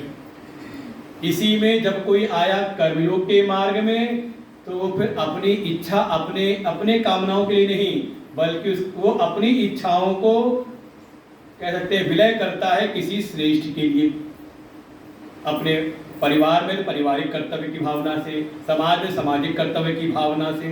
तो ये कहा था वहां तदर्थम कर्म कौन्तेय, त्याग की वृत्ति के साथ में अपने निज संकल्पों का हम त्याग करें किसी श्रेष्ठ किसी पूज्य के संकल्पों के लिए। तो इसी को वहां कहा था ये है कर्मयोग। और यहाँ पर भगवान कर्मयोग की भी बिल्कुल विशुद्ध स्थिति भक्ति योग का प्रतिपादन करते हैं। स्पष्ट कहते हैं मद अर्थम, जो भी कर रहे हो मेरे लिए करने वाले हो जाओ। तो जो ये भीतर कर्तृत्व की भावना है, कर्तापन है, धीरे धीरे इससे तुम्हें छुटकारा मिलेगा और तुम भी उसी चीज में स्थित हो जाओगे, सिद्धि प्राप्त हो जाएगी। कौन सी सिद्धि? जो पहले कहते आए थे, अंतःकरण शुद्धि के द्वारा तुम मुझ में ही निवास करोगे, वो परम लक्ष्य की प्राप्ति कर लोगे। सुन करके सुनने वाले को चेहरा देख के भगवान को लगा होगा कि लगता है कि ये भी लगता है कुछ कठिन लग रहा है, होश ही नहीं रहता कर्म करते समय। और कई बार अगर आसपास 2-4 प्रशंसक लगे हों तो मन में भीतर आ भी जाए हम करने वाले कौन है, सब भगवान कराने वाले हैं। लेकिन जहां थोड़े 2-4 प्रशंसक लग जाए, माइक पे प्रशंसा होने लग जाए तो भीतर अहम भावना तो बनी जाती है। हाँ ये है कि कई बार तो ऐसा है कि कोई गलतियां हो जाए तो कहते हैं संसार में जो निंदनीय कर्म है वो सर्वथा अनाथ होते हैं। जिसकी सब निंदा कर रहे हो तो कोई जिम्मेदारी नहीं लेता कि हाँ हमने किया या हमसे हमारे द्वारा हो गया है, सब पीछे छुड़ाने की कोशिश करते हैं। तो संतों ने कहा वो जो निंदनीय कर्म होते सब बिल्कुल सर्वथा अनाथ होते हैं। और कोई प्रशंसनीय कर्म हो तो कहा प्रशंसनीय कर्म के अनेकों जनक होते हैं। सब कहते अरे मैंने तो किया, मैं तो करने वाला था, मैंने तो किया था वहां पर। किसी ने कह दिया वहां तो आप थे नहीं। अरे सलाह तो हम ही ने दी थी ना, जब वो बैठक हो रही थी, हमारी सलाह से तो हुआ था। किसने कहा अरे आप तो बैठक में भी नहीं थे। कहा अरे हमने ऐसा सोचा था हमारे मन में भी ऐसा आया था, संकल्प आया था। तो कहीं ना कहीं सब जोड़ते रहते हैं उससे, उस चीज को। ये जो भीतर है कहीं ना कहीं कर्तापन की भावना, ये कई बार कर्म करते समय हमें ध्यान भी नहीं रहता, विस्मित हो जाता है। और थोड़ा दो चार प्रशंसा करने वाले हो जाए तो पक्की बात है बिल्कुल भूल जाते हैं। जैसे हमारे गुरुदेव ने इस बात को एक समझाया कथा के द्वारा कि एक बार कोई ऐसा माली था, अपने बाग बगीचा में कोई गाय आई, उसने कोई डंडे से मारा उसको भगाने के लिए, और गाय बाहर जाके मर गई। और उसकी जाके सीधे पेशी हुई ऊपर, जब यमराज के यहाँ गया तो पेशी हुई, वहां पर यमदूत पकड़ के ले गए, इसने गाय का वध किया है। उसने सीधे सीधे कहा नहीं नहीं, मैंने कोई किसी गाय को नहीं मारा। कहा ऐसे कैसे? देखो सब लोग कह रहे हैं, सब कहा किसने गाय कैसे मरी? डंडे के प्रहार से। डंडा किसने पकड़ा था? कहा हाथ ने। हाथ का अधिष्ठान देवता कौन है? कौन है? हस्तयो इंद्र। विधान पढ़ा हुआ था, तत्वबोध आत्मबोध पढ़ा हुआ था। उसने कहा हाथ के अधिष्ठान देव कौन है? कहा इंद्र। उन्होंने, ये सारा अपराध जाता है, दोष जाता है किसको? कहा इंद्र को। इंद्र बल ना देते हाथ को तो कैसे मार डंडा उठाता वो? अब बुलाया गया, नोटिस भेजा गया इंद्र को बुलावा भेजा गया। इंद्र आए, कहा ऐसी ऐसी घटना हुई, ऐसी ऐसी बात, आपके ऊपर ऐसा सा आरोप लगा हुआ है। इंद्र ने कहा अभी क्या बताऊं, कुछ समय दिया जाए, कुछ समय बाद मैं फिर अपना वापस आऊंगा डायरी लेकर के, क्या क्या कैसे करना है। और फिर कुछ समय बाद बीता तो माली को छोड़ दिया गया, जाओ जाओ तुम जैसे हो ठीक हो। माली ने बढ़िया अपना लगा था बाग बगीचे के कार्य में, बढ़िया सा सजा रखा था बगीचा। एक दिन इंद्र देवता यमराज को साथ लेकर के आए, रूप बदल करके साधारण से मनुष्य के रूप में आए, और आ करके उसके बाग में टहलने लगे। अरे देखो कितना सुंदर बाग है, कितना सुंदर, कितने सुंदर बढ़िया बढ़िया फूल लगे हुए हैं, कितने बढ़िया यहाँ पर देखिए फल लगे हुए हैं, इतनी सुंदर व्यवस्था कर रखी, इतना अच्छे तरह रूप रखा है, कौन है इसको करने वाला? वो माली पीछे कुछ कुड़ाई करते हुए सुन रहा था, बड़ा उसको अच्छा लगा। उसने कहा अरे बस मैं ही तो हूँ इसका मालिक, मैंने ही कर रखा है, इसको बड़े जतन से मैंने सींचा है, इसमें मैंने वाली विशेष खाद डाली थी, इसको मैंने ऐसे सींचा, इसको ऐसा रोपा है, इसको मैंने ऐसे लगाया था, इसका बीज मैं वहां से लेकर के आया था। जब 8-10 बार उसे उगलवा लिया, मैंने ऐसा किया, मैंने ऐसा किया, मैंने ऐसा किया, तब दोनों आ गए असली रूप में। ये जो अच्छा था तो तुमने किया, और जो बुरा था वो इधर नहीं किया। तो ऐसे ही कई बार क्या है कि चाहत लगता तो है, कई बार कहीं अपना कह देते कि हाँ हम कौन करने वाले, लेकिन थोड़ी प्रशंसा हो तो ऊपर से भले कह देते कि हाँ हम कौन है करने वाले, लेकिन भीतर तो बैठा रहता है कि हम नहीं करते तो कहाँ से होता। और कई बार इतना दृढ़ होता है कि ये बिल्कुल हमें साधना के मार्ग से हटा देता है, बिल्कुल मानने को तैयार नहीं होते। भगवान ने देखा सामने वाला, लगता है कि ये भी बड़ा मुश्किल है, ये जन्मांतर से कर्तृत्व कर्तापन ऐसा बैठा हुआ है कि ये भी झुकने नहीं देता, कि हम केवल निमित्त मात्र हैं, ये समझ में नहीं आता, और वास्तव में निमित्त मात्र ही हैं। अच्छा हमारे बस में होता कब करने का, तो भी कोई हल्का फुल्का काम करते, बड़ा करते सबके सब। भगवान ने कहा अगर ये भी नहीं कर सकते तो आगे कह रहे हैं इसमें भी अगर अशक्त हो तो कहा फिर ऐसा करो, अथई तदप्यशक्तोऽसि कर्तुं मद्योगमाश्रितः सर्वकर्मफलत्यागं तथा कुर्यात्मवान्। अथैतदप्यशक्तोऽसि कर्तुं मद्योगमाश्रितः सर्वकर्मफलत्यागं तथा कुर्यात्मवान्। भगवान कह रहे अथ एतद अपि अशक्तो असि। हे अर्जुन, ये जो कह रहा हूं मेरे लिए मद योगम आश्रिता, मेरे लिए कर्म करने वाला, जो मैंने कहा कि तुम मेरे लिए करने वाले हो जाओ, मेरे निमित्त मान करके, अपने को निमित्त बना करके कर्म करने वाले हो जाओ। अगर कर्म कर रहे हो तो इस भावना से कर्म जीवन में हो कि करने वाला मैं नहीं, बल्कि मैं केवल और केवल करण मात्र हूं। और करण भी किसका? किसका? किसी दुष्ट का नहीं, बल्कि आप प्रभु आपका हूं। और भगवान का करण हो तो, भगवान का अगर कोई निमित्त है तो कम से कम उससे कोई दोषपूर्ण कर्म तो नहीं होंगे ना। तो अगर ऐसा समझ लें, ये है कर्म काल की साधना। चलो कर्तव्य प्रगाढ़ है तो भगवान के लिए कर्म करने वाले बन जाए। अगर इसमें भी असमर्थ हो, ऐसा भी नहीं ध्यान रहता तो भगवान कह रहे ठीक है, क्या करो फिर, फल काल में थोड़ा ध्यान बनाए रखो। क्या बनाए रखो? कहा जो भी कर्म का फल मिल रहा है, सर्व कर्म फल त्यागम ततः कुरु यतात्मवान। तुम आत्मवान होकर के जो साधन में लगे हुए हो, भाई कौन है किसको उपदेश करे? जो साधनों में लगा हुआ है या लगा रहना चाह रहा है, उसको जो कह रहे हैं जो साधन में लगा हुआ है, चाहता है आगे बढ़ना। तो हे अर्जुन, हे आत्मवान, हे अर्जुन, क्या करो? कहा सर्व कर्म फल त्याग, सारे कर्मों के फल का तुम त्याग करो। वो जो सुनने वाला था उसको लगा हम तो इंतजार कर रहे थे कि अब वो नहीं हो सकता तो उससे फिर ये करो, ये नहीं कर सकते तो फिर ये करो। भाई कहा कि मन बुद्धि को मुझ में लगाओ, लगा नहीं हो सकता तो कहा अभ्यास को बनाए रखो, धीरे धीरे अभ्यास करते करते वो तुम्हारे लिए सहज हो जाएगा।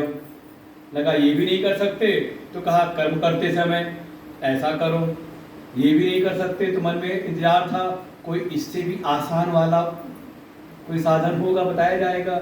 लेकिन जब भगवान ने बताया ये तो सबसे कठिन है, जो भी किया उसका फल मिले, और भी दो चार नहीं, सर्व कर्म फल त्यागम, सारे कर्मों के फल का तुम कर दो त्याग। कहा ये तो सबसे ज्यादा मुश्किल लग रहा है। आप ये कहते पिछले वाले में कि कर्मों का त्याग कर दो तो हमसे बढ़कर के कोई मिलता नहीं आपको भगत, हमसे बढ़कर के कोई आरती नहीं मिलता आपको। बिल्कुल तत्काल कहते प्रभु बस ये काम सबसे अच्छा है। इस बात से मतलब ये समझ लें कि आलस इसमें पड़े रहने का नाम भक्ति नहीं है। हमारे कोई भी शास्त्र, हमारे आध्यात्मिक शास्त्र कभी भी पलायनवाद को कभी भी महिमा मनन नहीं करते। आलसी बनाना हमारे किसी भी शास्त्र का प्रयोजन नहीं है। सब कुछ करते हुए भी मन हमारा बाहर ना जाए, समझे, ये है सिद्धांत। वो भगत ने कहा ये तो सबसे ज्यादा मुश्किल, सारे कर्मों का फल त्याग कर दे, ये तो बात को समझ में आई नहीं, ऐसा कैसे करें? तो समझना पड़ता है कर्म फल, वास्तव में जिस कर्म के फल को आप त्यागने की बात सोच रहे हैं, फल का त्याग तो हम कर भी नहीं सकते। वो भी कर्मों के फल का त्याग। जीवन में जो कुछ भी आप भोग रहे हो क्या है? ये शरीर भी है तो क्या है? कर्म का फल ही तो है। जो आपके सत असत मिश्रित जो कर्म थे उसका ही फल तो आपको शरीर मिला हुआ है, परिवार जो मिला है आपको, परिवेश मिला है, क्या मिला हुआ है? जो भी परिस्थितियां आपको मिली हुई हैं, क्या मिली हुई है? किस चीज की? त्याग तो हो नहीं सकता। वास्तव में इस चीज में हम स्वतंत्र हैं भी नहीं। कर्म फल के त्याग में तो हमारी स्वतंत्रता भी नहीं है, कर्म फल में हमारी स्वतंत्रता नहीं है। भगवान पहले भी कह के आए कर्मयोग में कर्मण्येव अधिकारः माते मां फलेषु कदाचन, कि फल की इच्छा मत करो। जब फल लेने की हमारे अंदर स्वातंत्र, क्या कैसे करें? उसमें तो हम एक प्रकार परतंत्र ही है। तो भगवान संकेत कर रहे हैं कि ये जो कर्म फल आपको, ठीक है कर्म काल में आपको ध्यान नहीं बना रहा हूं, तो अब आ गया फल की स्थिति। भाई कर्म की साधना बताई कि मेरे लिए कर्म करने वाले बन जाओ, उस समय कर्म काल में तो हमें ऐसा ध्यान नहीं बना रहा। अब समय आ गया फल का। तो जो कुछ भी प्राप्त हो रहा है, जो भी कर्मों के फल हैं, उसमें फल बुद्धि ना करके बल्कि उसमें प्रसाद की बुद्धि कर ले। समझे इस बात को? है संकेत जो भगवान करना चाह रहे हैं। देखो फल के त्याग में जो भी मिल रहा है आपको फल के रूप में ही मिल रहा है।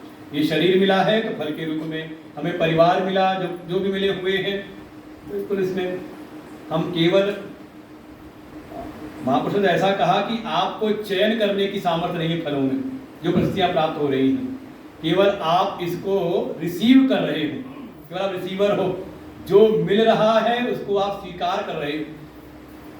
चयन करने की सामर्थ्य आपको नहीं मिली हुई है। जैसे आपके प्रारब्ध में निश्चित हो गया, जैसे आपके पूर्व के कर्म है, वैसा फल आपके सामने आ रहा है। लेकिन ये जो सारे हमारे कर्म हैं, ये कर्मों का फल देने वाला कौन है? कर्तुराज्ञा प्राप्यते फलम। कोई है कर्मों के अध्यक्ष, कर्मों के अधिष्ठाता, जिनकी मर्जी से हमारे कर्मों का फल प्राप्त होता है, जो सारे कर्मों के नियंता हैं, उनके द्वारा। तो भाव ये बने कि जो भी हमारे कर्म के फल हैं वो प्राप्त हो रहे हैं भगवान की ओर से।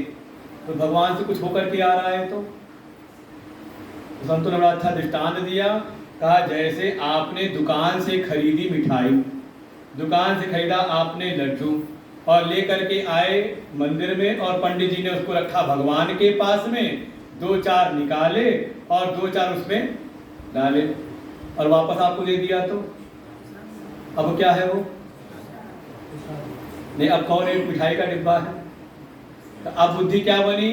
का अब बुद्धि बन गई उस पर प्रसाद की, और जैसी प्रसाद बुद्धि बनी तो उसके प्रति स्वीकृति की भावना आ गई। उसको फिर हम माथे से लगा करके स्वीकार करते हैं। कितनी बार तो ऐसा होता है कि मिठाई कहीं ज़्यादा आ जाए आश्रम में या कहीं ऐसा रखी हो तो किसी सेवक को कहा जाए उसको बांट दो, तो कई बार ले करके गया और घूम करके वापस आ जाता है, किसी ने लिया ही नहीं। तो हमने कहा दोबारा जाओ, कह देना प्रसाद है, और पहले तो प्रसाद लेकर के बाहर गया, प्रसाद है तो पता कि कम पड़ गए।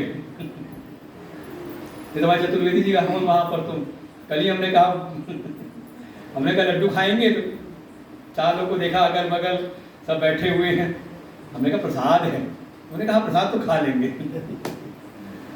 कहा थोड़ा जो भी फल प्राप्त हो रहे हैं उसमें प्रसाद बुद्धि कर ले।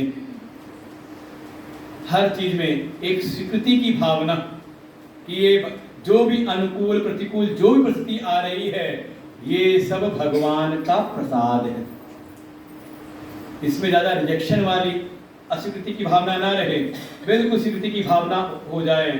और इसी भाव को कहा जाहि विधि राखे राम ताहि विधि रहिए।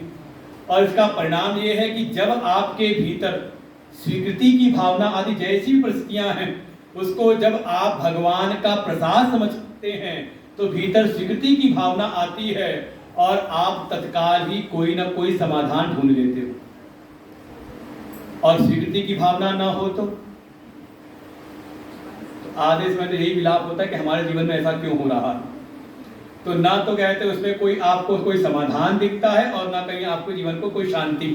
लेकिन ये प्रसाद बुद्धि आते ही थोड़ा भगवान पर भी विश्वास दिन होता है। एक बात तो दिन होना चाहिए कि भगवान हर परिस्थिति में हमारा हित ही कर रहे। और देखो ये तो एक अनुभव की बात है,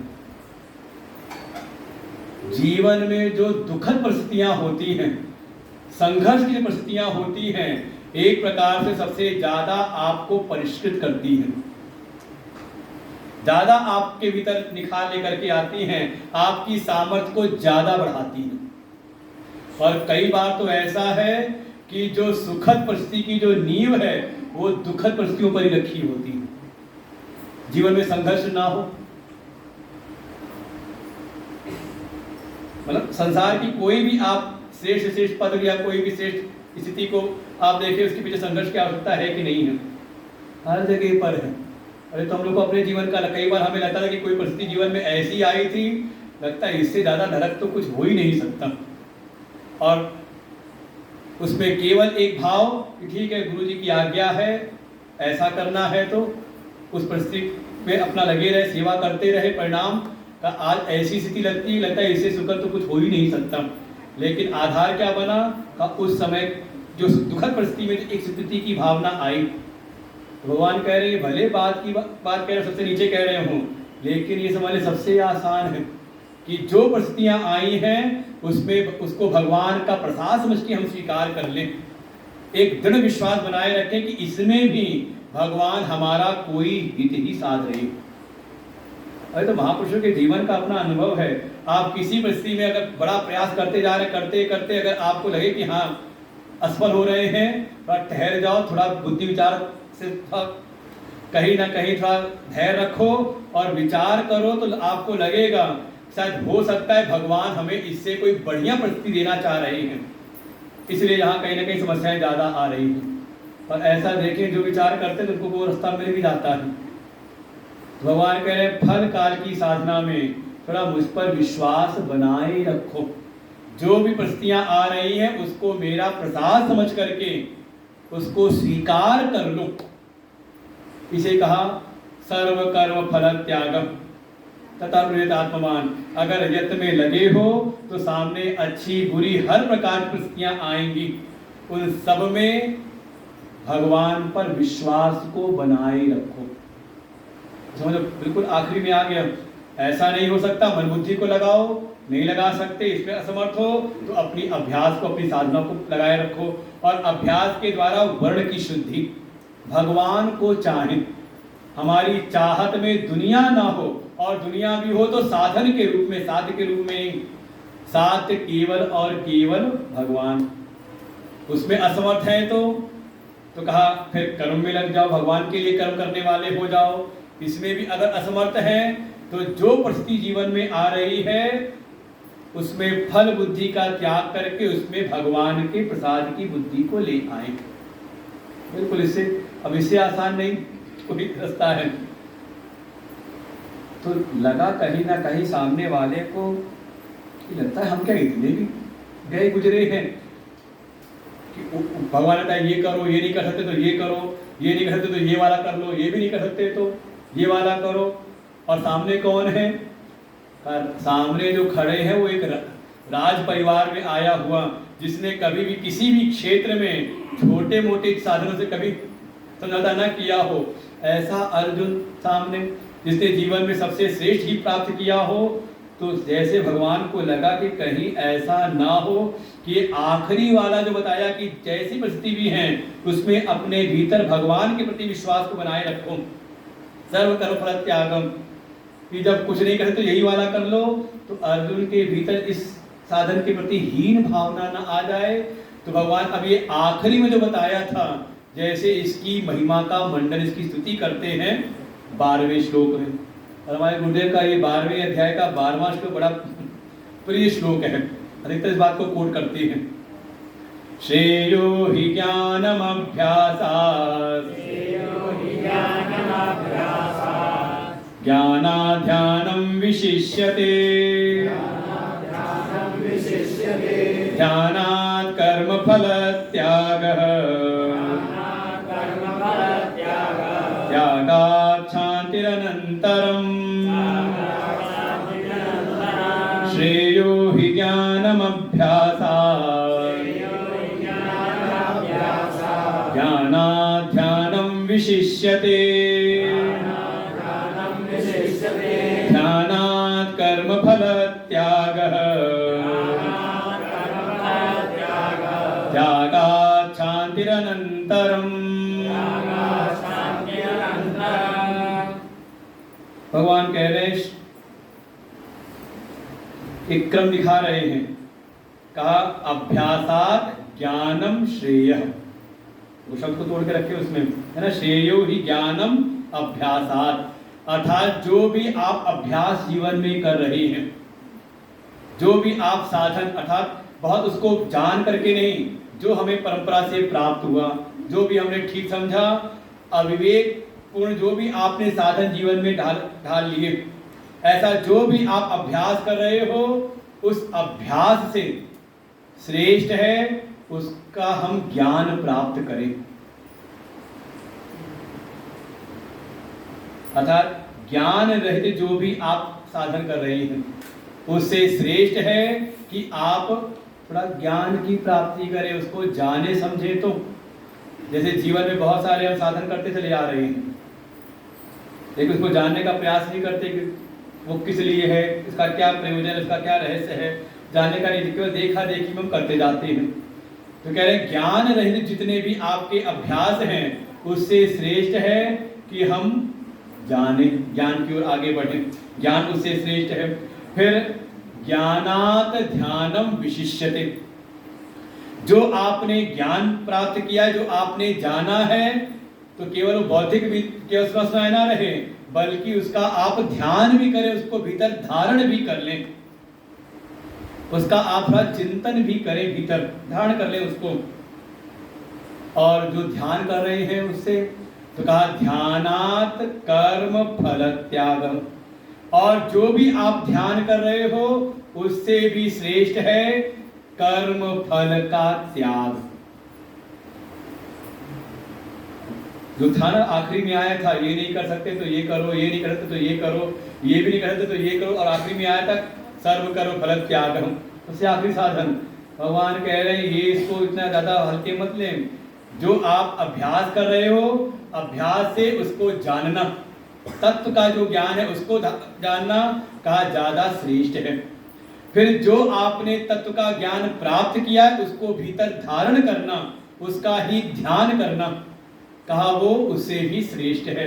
और उससे भी श्रेष्ठ है कर्म फल का त्याग, और त्यागा शांति अनंतरम, और उस त्याग का फल है का आपको अनंत शांति की प्राप्ति तत्काल हो जाती है, आप वहीं पहुंच जाते हैं। निश्चितमयेव अतोर्ध्वं संशयः। देखो सबसे पहले कहा अभ्यास, समाज में बहुत तरह से लोग अभ्यास करते हैं, और कुछ नहीं तो इसको समझे ध्यान का अभ्यास, और अनेकों अनेकों तरीके ध्यान के बताए जाते हैं। कोई कहेगा एक लौ जला लो और उसका ध्यान करो, कोई कहेगा नहीं अपना अंगूठा सामने कर लो उसका ध्यान करो, कोई कहेगा नहीं श्वास के ऊपर अपना ध्यान एकाग्र करो। तो इन सबको कहा गया कि ये सब के सब क्या है, कहा ये केवल अभ्यास मात्र हैं, इसके द्वारा आपका मन तो एकाग्र होगा, लेकिन ये पूर्णतया ध्यान, ये समाधि नहीं। ज्यादातर समाधि चलते हैं, सबके सब अभ्यास कराया जाता है, ये सब का सब मन की एकाग्रता का नाम ध्यान नहीं है। इसे कहते हैं ध्यान की पहली स्थिति, पहली स्टेज है कि पहले आप मन को एकाग्र करें, और जब मन एकाग्र हो जाए, शांत हो जाए, तो कहा उसके द्वारा तत्व का हम चिंतन करें। जैसे योग सूत्र में भी आएगा पहले योगश्चित्त वृत्ति निरोधा, जो भी यौगिक क्रियाएं हैं उनके द्वारा चित्त की वृत्ति का हम निरोध करें, उसको एकाग्र करें, शांत करें। और जब चित्त शांत एकाग्र हो जाए तो उसके द्वारा तदा दृष्टु स्वरूपे अवस्थानम। तो ये कह रहे हैं जो भी अभ्यास आप कर रहे हो, और ये बाहर के जितने भी अभ्यास है, ये सब आपके मन को एकाग्र करने के लिए है, चाहे जप तप चाहे जो भी है, जो हम प्रारंभिक भक्ति की जो भी उपासना के साधन है, ये सब हमारे मन को एकाग्र और निर्मल करने के लिए। इसीलिए कुछ संपत्तियां कही जाती है कि जीवन में एक इष्ट हो, एक उपासना करनी है। तो दूसरे दिन तीसरे दिन कहा था, यहाँ पे ये बात नहीं पूछा कि उपास्य कौन हो, बल्कि जो भी हमारे उपास्य हैं उनके दो स्वरूप हैं, व्यक्त और अव्यक्त। तो कम से कम उपास्य तो एक हो ना। ये भक्त की पहली संपत्ति है कि जीवन में कोई इष्ट होने चाहिए। और जो ये कहते हैं हम तो सबको भजते हैं, तो वो कोई बड़ी बात नहीं है, कोई महिमा वाली बात नहीं है। वो समझ लें कि महात्मा कुछ सुन लेते हैं, कुछ बोलते नहीं, लेकिन जान लेते हैं कि अभी तो ये प्राइमरी में भी तो इसका दाखिला हुआ है। पहली संपत्ति है इष्ट की प्राप्ति, हमारा चित्त किसी एक में लगे, जो सबका होता है मतलब वो किसी का नहीं होता। ये भक्ति के मार्ग में है, एक इष्ट हो, फिर सभी संत आदरणीय पूजनीय हैं, लेकिन कहीं एक ऐसा स्थान हो, कोई एक ऐसा कोई संत हो जिनके पास जाकर के हमारे मन के संशयों का हरण होता हो, हमारी जिज्ञासाएं शांत होती हों। तो क्या हो गए का एक गुरु का होना। ये साधक की संपत्तियां हैं ये सब। अगर साधना के मार्ग में है और अगर ये सब चीजें नहीं है, समझ लो कि साधना में शुरुआत नहीं। एक इष्ट हो, फिर एक मार्गदर्शक हो, दर्शक हो, फिर कोई गुरु है तो कहा कोई एक मंत्र का आश्रय होना चाहिए। भाई गुरु मंत्र मिला तो अब नहीं कि ये भी जप रहे थे, वो भी जप रहे थे, इसको भी जपते रहे, इसको भी जप ले, फिर इसमें ये भी जप लें। अरे आपने जो प्रारंभिक जितने जप साधन किए तो उसका परिणाम है कि आपको जीवन में कोई मार्गदर्शक मिल गए हैं, कोई गुरु मिले हैं। अब उसको नहीं, अच्छा मान लो जैसे किसी ने पिछली क्लास पास कर ली तो अगली क्लास में जाओ पिछला सिलेबस पढ़ता रहे, पढ़ते हैं कभी? अरे जो पिछला पढ़ा था अच्छी प्रकार से, उसका परिणाम क्या, अगली कक्षा में पहुंच गए। तो ऐसे ही जो हमारे पहले की साधना उसका परिणाम कि जीवन में हमें भगवत कृपा से हमें कोई संत मिले, कोई गुरु मिल गए, उनके द्वारा मंत्र मिला। तो एक मंत्र की प्रति निष्ठा, जो अभी हमारे मन में भटकाव था, गुरु ने भटकाव को हटाने के लिए एक मंत्र दिया, उसी का जप करें, उसी से परम कल्याण है। फिर का जीवन में कोई एक ग्रंथ भी हो जिसके प्रति हमारी प्रमाण बुद्धि हो। जैसी हमारी बौद्धिक सामर्थ्य है, हम उपनिषद ले लें, हम श्रीमद् भगवद गीता, नहीं तो कोई पुराण हो, अपने कोई इष्ट का कोई पुराण हो, रामायण है, कोई भी एक ग्रंथ हो। और ऐसी परंपरा थी कि हमारे सन्यास की परंपरा में कि जब कोई जिज्ञासु, कोई शिष्य पहुंचता गुरु जी की शरण में, तो गुरु जी पहले उसको साधनों में लगाते, और जब उन प्रारंभिक साधनों के द्वारा उसका अंतर्गत शुद्ध हो जाता तो अपनी शाखा का जो एक उपनिषद है, वेद का ही नहीं, वेद की भी जो अपनी एक शाखा है, उसका एक उपनिषद सुना करके उसको फिर कृतार्थ करते थे। ज्यादा की आवश्यकता नहीं है का एक किसी न किसी ग्रंथ में हमारी एक रुचि हो कि हम उसका निरंतर नित्य उसका हम पारायण करें। कोई ना कोई ग्रंथ का आश्रय तो होना चाहिए। आप देखें बड़े बड़े महापुरुषों को, आप ऐतिहासिक महापुरुषों को देखें, सबके हाथ में आपको गीता जी दिख जाती थी। कोई रामायण का पारायण करने वाला, कोई भागवत प्रेमी है, तो कोई शिव पुराण का प्रेमी है। कोई ना कोई एक ग्रंथ जीवन में होना चाहिए। और कितने हो गए? एक इष्ट, एक गुरु, एक मंत्र, एक ग्रंथ, तो एक पंथ भी तो हो, एक व्रत भी जीवन में ऐसा हो जिस नियम को हम हमेशा पालन करें। कोई ना कोई व्रत भी तो करने वाले हो, नियम का पालन करने वाले हर परिस्थिति में।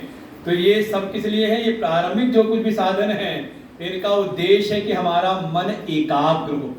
तो ये जितने भी आप अभ्यास करते हो प्रारंभिक साधना के रूप में, जप, तप, होम, तीर्थ, क्या है का आपके मन को एकाग्र करने के लिए, इस एकाग्र मन के द्वारा थोड़ा हम तत्व का चिंतन करें, ज्ञान को प्राप्त करें।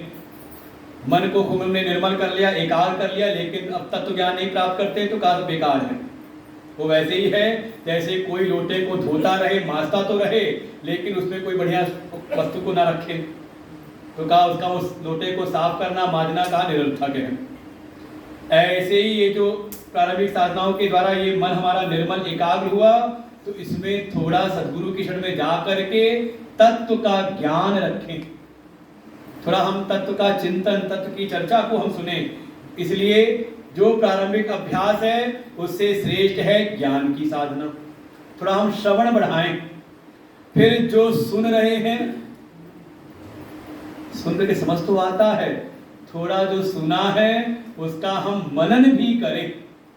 इसीलिए कहा ज्ञानाद ध्यानम विशिष्यते, उस ज्ञान को आधार बना करके कि वास्तव में ध्यान किसका करना है, ध्यान कैसे करना है वो हम सीख रहे हैं दुनिया में, लेकिन वास्तव में ध्येय कौन है, किसका ध्यान करना है, जानना जरूरी है कि नहीं?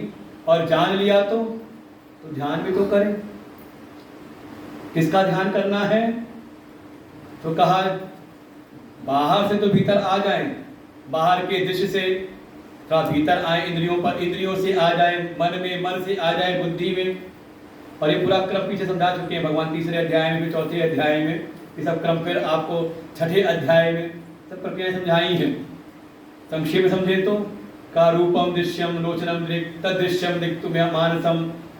तो कहा ये बाहर का दृश्य जो है किससे जान रहे हैं आप? अपनी आंखों से। बाहर के जितने भी विषय दृश्य दृश्य विषय हैं उनको आप इंद्रियों से जान रहे हो। अच्छा, इंद्रियों को भी कोई जान रहा है कि नहीं जान रहा? कौन जान रहा है? कहा हमारी जो मन भीतर की वृत्तियां हैं, मन की वृत्तियां, अंतःकरण की वृत्तियां, उनके द्वारा जानते हैं इंद्रियों को। फिर कहा ये मन की वृत्तियां भी, जो निरंतर मन के भीतर विचार उठ रहे हैं, जितने भी प्रकार के विचार उठ रहे हैं, उनको भी कोई जानने वाला है कि नहीं? कौन जान रहा है? कोई है ना साक्षी? अच्छा, जो आप सुन रहे हो, आपकी बुद्धि को समझ आया या समझ में नहीं आया, इस बात को आप जान रहे कि नहीं? बुद्धि की जो वृत्ति है, बुद्धि की जो समझ है, इसको आप जान रहे हो कि नहीं जान रहे? आज कुछ समझ में नहीं आया, क्या चर्चा चल रही है, तो अपनी बुद्धि की भी नासमझी को जान रहे कि नहीं जान रहे? का वो जानने वाला कौन है? जो सबका साक्षी, जो भीतर की वृत्तियों का भी जो साक्षी बन रहा है, उसको जानने वाला कौन है? वो जड़ है या चेतन है? जड़ होगा तो जानेगा कैसे? तो चेतन है तो कहा उस वही साक्षी है। भगवान कह रहे वही मैं हूं, उसी को जानना है, उसी में मन बुद्धि को समर्पित करना है। और जब कर दोगे तो कहा उसी अपने उस साक्षी आत्म स्वरूप में तुम्हारा निवास हो जाएगा। लेकिन उसमें भी बीच में एक बाधा है। तो ध्यान के द्वारा भीतर प्रवेश तो करोगे, लेकिन ध्यान की स्थिति में भी अगर भीतर जरा सा भी कहीं अगर भोक्तृत्व भाव बैठा हुआ है, जैसे एक बाधा कहते हैं कर्तृत्व भाव, ऐसे ही भीतर अगर भोक्तृत्व भाव, क्योंकि ध्यान की अवस्था में भी जब थोड़ा आप भीतर प्रवेश करोगे और एक झलक मिल जाए अपने शुद्ध चैतन्य आत्म स्वरूप की, परमात्मा की अनुभूति हो जाए, एक बार हल्की झलक भी मिल जाए, तो उसमें भी कहीं ना कहीं एक रस मिलता है और हम वहां पर भी रस के भोक्ता बन जाते हैं। का इस भोक्तृत्व का भी त्याग करना है। इसलिए कहा ध्यानात् कर्म फल त्याग। वो जो ध्यान की साधना है, ध्यान की साधना से भी श्रेष्ठ साधना है कर्म फल के भोग का त्याग। क्योंकि जब तक ये भोक्तापन बना रहेगा, भीतर भोक्तृत्व भाव बना रहेगा, तो भीतर इच्छा भी उठेगी। इच्छा किसकी उठेगी? कहीं ना कहीं सुख भोगने की, और वो कहीं ना कहीं आश्रय बनाएगी संसार के विषयों को, और फिर आप वही जगत में भटक जाएंगे। इसलिए भीतर ये भोक्तृत्व भाव भी मिट जाए, और वो पूर्णतया भोक्तृत्व भाव का जो समापन है वो नाश होता है केवल और केवल स्वरूप में अवस्थान प्राप्त होकर के। यस्त्वात् प्रतिरेव स्यात् आत्मतुष्ट मानव आत्मन्नेव च संतुष्टः तस्य कार्यं न विद्यते। बिल्कुल जब अपनी आत्मा में ही रति तृप्ति संतुष्टि सब उसी में ही स्थित हो जाए, भीतर कहीं भी कोई ऐसी बाहर के संसार के किसी विषय को, हमारी भीतर की कोई भी वृत्ति बाहर के किसी भी विषय को आलंबन ना बनाए, तभी ये सिद्ध होगा ये कर्म फल का जो त्याग है, अर्थात भोक्तृत्व का, ये कर्म फल का के त्याग की पूर्णता कब होगी? जब भीतर भोक्तृत्व भाव का भी समापन हो जाए। और ये ध्यान के आगे आता है, ध्यान में भी कहीं ना कहीं एक बाधा आती है, आगे जाकर के एक विघ्न आता है, कहते रसास्वादन। कई बार हम उस ध्यान की अवस्था में जाकर के उस अवस्था के भी भोक्ता बनी रहती, जबकि जो भी सुख की अवस्था है उसके हम भोक्ता बने रहते हैं। का ये भी बाधा है। वास्तव में हमारा अपना सहज स्वरूप सुख है, सहज सुख राशि है, तो वहां भोक्तापन भी ना हो, ना कोई भोग ना कोई भोक्ता। इसलिए परम आवश्यक है ये कर्म फल त्याग की जो साधना है। और जैसे ही आपने भीतर से इस भोक्तृत्व को मिटाया का स्वरूप में अवस्थान हुआ, और जैसे ये त्याग हुआ तो स्वरूप में अवस्थान हुआ, त्यागा शांति अनंतरम, का आपको अनंत शांति की प्राप्ति तत्काल हो जाती। इसलिए जो आखिरी में बताया था इसको हीन ना समझें, का ये भी कहीं ना कहीं आपको वही लेके जाने वाली है।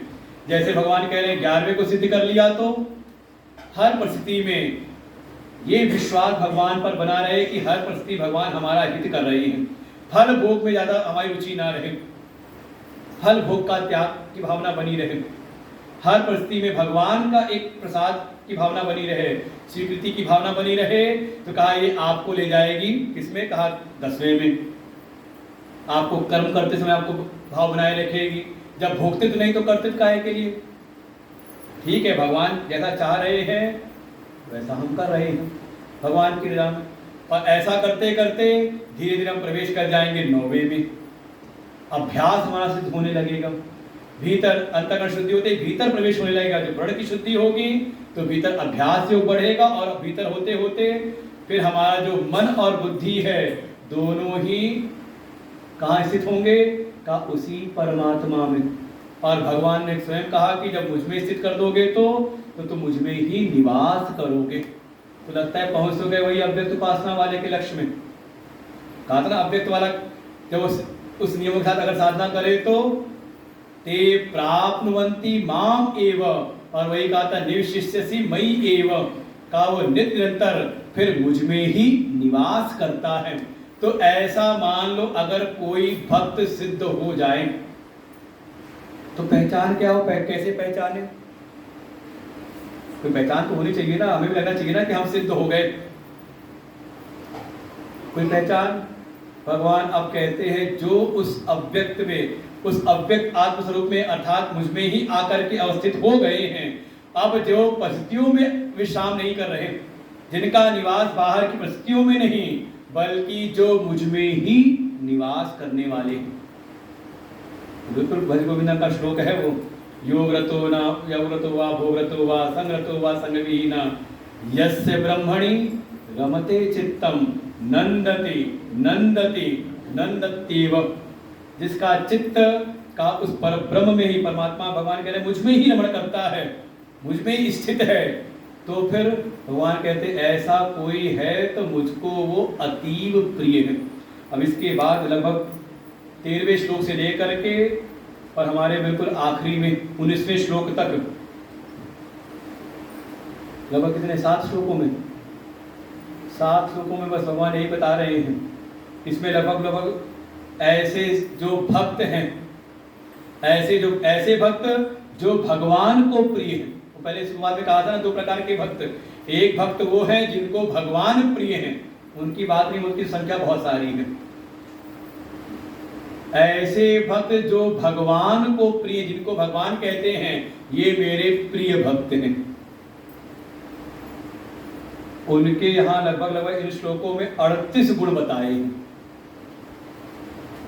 और 6 बार भगवान कहेंगे ऐसा जो मेरा भक्त है वो मुझको प्रिय है। यो मद भक्त स मे प्रिय, वह मुझको प्रिय है। तो होता है ना कई बार समाज में कोई संबंध जोड़ने हो तो गुण मिलाए जाते हैं, कहते इतने गुण मिल जाए तो का संबंध बड़ा अच्छा चलेगा, पता नहीं आगे चलता है नहीं चलता है। सारे गुण मिलाने के बाद भी अगर हो रहा है तो ऐसे ही अगर हमें भगवान से संबंध जोड़ना हो तो कम से कम अपने गुण भी तो देखें कि हमारे भीतर कितने गुण मिल रहे हैं, तो गिनिएगा, विचार करिएगा इसमें। तो आज हम लोग 13-14 पहला पढ़ लेते हैं। अद्वेष्टा सर्वभूतानां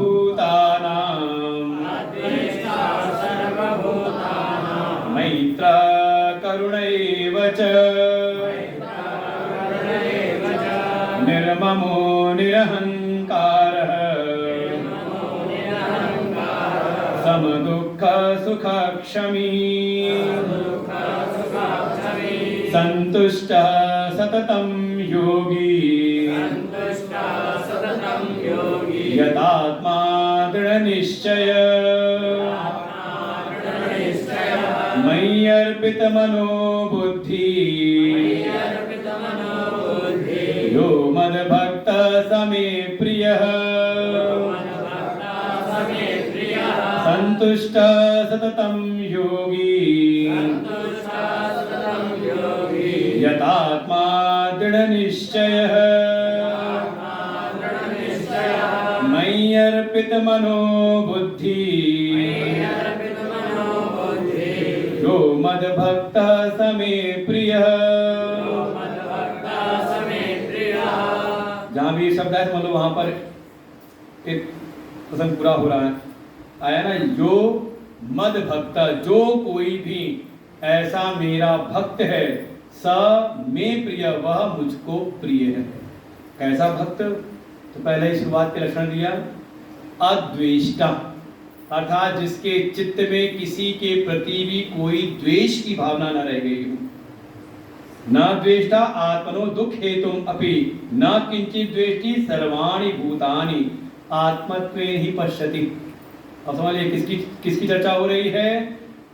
का जिसने सोपाधिक की उपासना करते हुए भगवान की कृपा से उस निरुपाधिक अव्यक्त तत्व में जिसने अवस्थान प्राप्त कर लिया, जो तत्व में स्थित है, तो उसका पहले लक्षण क्या हुआ? अब वो सब में परमात्मा को और सबको परमात्मा में, सब में आत्मा को और सबको अपनी आत्मा में, ऐसा उसको दर्शन हो रहा है। निज प्रभु मैं देखई जगत कहीं संकरों विरोध। तो आ गया ना, अद्वेष्टा, जिसका किसी के प्रति भी द्वेष का भाव ना हो, और साथ ही साथ सर्वभूतानां मैत्रः, सर्वभूतों के प्रति उसके चित्त में कोई द्वेष की भावना ना हो, और साथ ही सबके प्रति मैत्री का भाव। देखो अभी शुरुआत ही हुई है गुणों की। अद्वेष्टा, ये पहले भी कहा था, अगर कहीं पर भी बुद्धि समत्व से इधर उधर है तो आप कहीं ना कहीं जाओगे या तो राग में या जाओगे द्वेष में।